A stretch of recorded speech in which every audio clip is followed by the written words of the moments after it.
নমস্কার।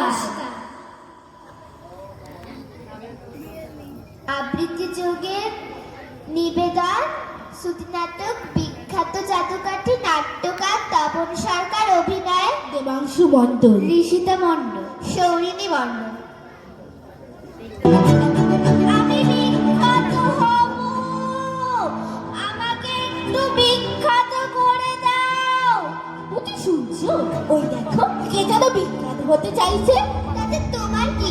ওকে ডাকো, আমি ওকে বিখ্যাত হওয়ার রাস্তা দেখাবো। যে নিজেই বিখ্যাত হতে জানে না, সে আবার অন্য দেখাবে বিখ্যাত হওয়ার রাস্তা। আমি বিখ্যাত হব, আমাকে একটু বিখ্যাত করে দাও। ওই দেখো ও বিখ্যাত হওয়ার জন্য কত উতলা হয়ে উঠেছে। আমি তোমাকে পথ দেখাবো।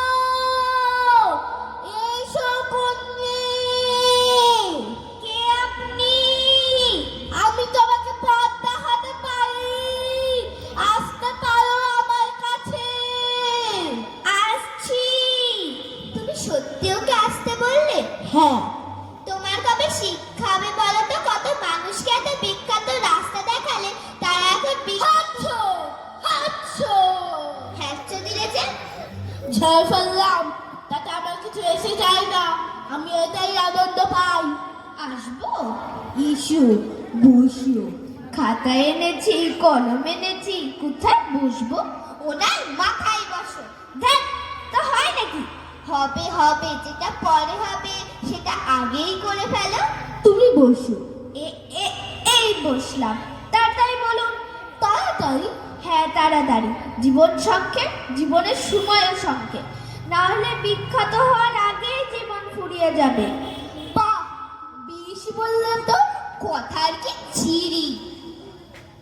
দেখো, বিখ্যাত হওয়ার অনেক রাস্তা আছে। তুমি কোন রাস্তাতে চাও?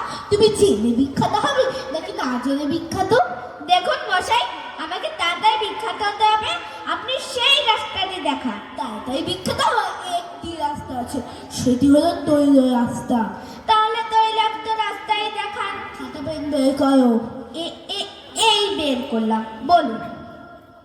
লেখো। এই শোনো, আমিও বিখ্যাত হব। শোনো, তুমি যখন আমার বউ, অতএব তোমাকে একটু জেনেই বিখ্যাত হতে হবে। বেশ, তাই হবে। উনি কি আপনার ইয়ে? হ্যাঁ, ইয়ে। আপনার ইয়ের তো হিংসে কেন? মানে? মানে ওনার এতদিন মনে পড়েনি, আজকে আমি এসেছি এখন ওনার মনে পড়েছে। মুখ সামলে কথা বলবে। যার কাছে বিখ্যাত হওয়ার রাস্তা দেখতে এসেছো, তার স্ত্রীকে অপমান করতে লজ্জা করছে না? এই জন্যই ও বিখ্যাত হতে পারবে খুব তাড়াতাড়ি। কি করে হব? একজন তো কম্পিটিটর বেড়ে গেল, তারপরে উনি আপনার ইয়ে। আপনি তো পার্সোনালিটি করবেনই আমার সাথে। তোমার ভয় নেই, ওনাকে যে রাস্তা দেখাবো তাতে ওনার বিখ্যাত হওয়ার ইচ্ছাটা আর থাকবে না। তুমি লেখো। বলো। লেখো। প্রথমেই তোমাকে হতে হবে একটি নির্লজ্জ বিড়ালের মতো সব সময় পেতে থাকতে হবে। কোন অনুষ্ঠানে কোন বিখ্যাত দাদাবা দিদি আসে, দাদাবা দিদিকে দেখা মাত্র ঝপ করে প্রণাম করবে, তারপর তার ঠিকানাটি বা ফোন নাম্বারটি নিয়ে নেবে। দাঁড়ান, আস্তে আস্তে বলুন, লিখে নিন। বলো, আমিও খাতা পেয়েছি। আমি কিভাবে বিখ্যাত হব? তুমি কবিগুলোর এই কবিতাটি লেখো। আজ আমার প্রগতি গ্রহণ করো পৃথিবী, শীষ নমস্কারে অবনত বিনা বসা নিয়ে বেদি তলে। এত হিংসে থাকলে হয়? এতদিন মনে পড়েনি, আজকে আমি এসেছি এখন মনে পড়েছে। ওনার বিখ্যাত হওয়ার রাস্তা দেখা। তুমি ওইখানে গিয়ে প্র্যাকটিস করতে থাকো। আচ্ছা যা, এটা হয়ে গেলে কি করতে হবে বলবে কিন্তু। ঠিক আছে, তুমি লেখো। মাঝে মাঝে দাদাবা দিদির বাড়িতে চলে যেতে হবে। বাড়িতে গিয়ে তাদের এমনকি পায়খানার জল পর্যন্ত এগিয়ে দেবে। এটা পারবো না, এটা অতিরিক্ত নির্লজ্জের ব্যাপার হয়ে যাচ্ছে। অতিরিক্ত নির্লজ্জের ব্যাপার হলেও এমনটা যত করতে পারবে তত দ্রুত তুমি বিখ্যাত হতে পারবে। ঠিক আছে নাক মুখ চেপে করে দেবো, তারপর বলছি। দেখো, এর মধ্যেই জেনে নিতে হবে দাদাবাদির কোনো বিখ্যাত মাদের শত্রু আছে কিনা।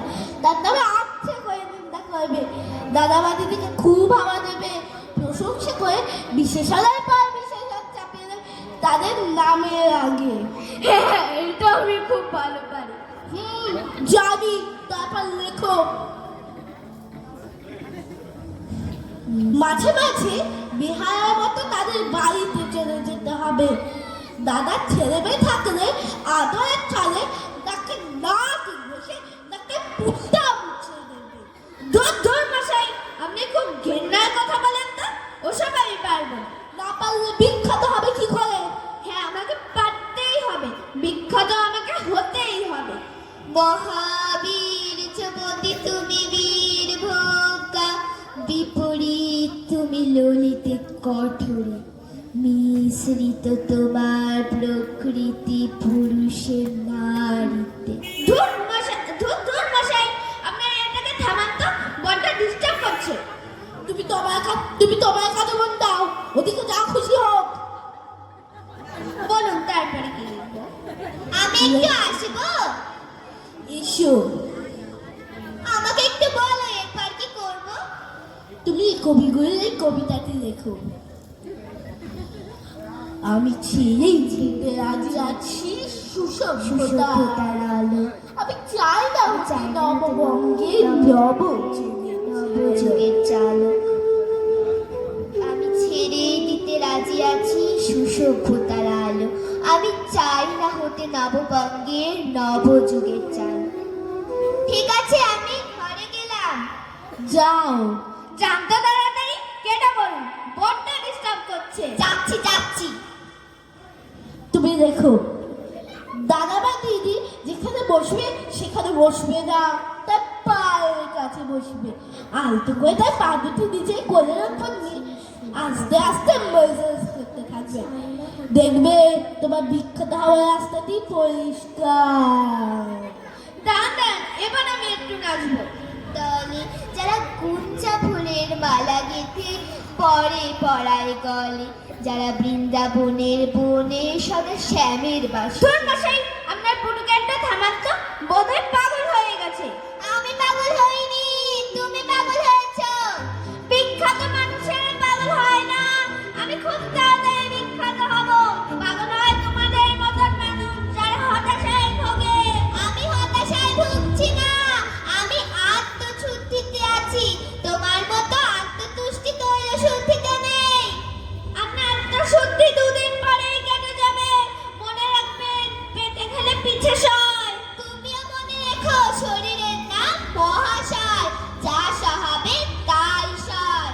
তুমিও হ্যাঁ, জানি, দেখা আছে, অনেক দেখেছি আমি। থাক, তোমার সাথে তর্ক করে সময় নষ্ট করতে চাই না। আমি এখন মহত্তম উপলব্ধিতে আছি। যারা যমুনাতে ঝাঁপিয়ে পড়ে শীতল কালো জলে, ওরে বিহান হলো জাগরে ভাই, ডাকে পরশ পরে। আমি ছেড়েই দিতে রাজি। তুমি লেখো, দাদা বা দিদি অনুষ্ঠানে যাওয়ার আগে তার জুতো পর্যন্ত পরিয়ে দেবে। দেখবে গদগদ স্বরে তোমার প্রশংসা করবে, এবং তাই কিছুক্ষণ পর থেকেই দেখবে ফুলের মালা লাফিয়ে উঠছে তোমার গলে। এইবার আমি একটু নাচবো, মানে নাচবই। ওম্মা দেখ তোর মাইয়া বিগড়া যায়। ওম্মা দেখ তোর হয়ে গেছে, থামো। আজ এই পর্যন্তই। এরপরের দিন তোমাকে ফয়ের পাতে বলবো। একটু মোড আসতো, আর সেটাও চটকে দিল। কি গো শুনছো? তোমাকে অনেক ধন্যবাদ। কেন? এখন মনে হচ্ছে আমার বিখ্যাত হওয়ার কোনো প্রয়োজন নেই। আমি বেশ আত্মশুদ্ধিতে আছি, আত্মশুদ্ধিতেই থাকতে চাই। নতুন সৃষ্টিতে, নতুন প্রাপ্তিতে, বহুত্তম চেতনায়, বহুত্তম উপলব্ধিতে। তাহলে থ্যাঙ্কসটা আমারই প্রাপ্য। কেন? আমি এসেছিলাম বলেই না আপনার হিংসা হলো, আর হিংসেতেই আপনার প্রাপ্তি হলো।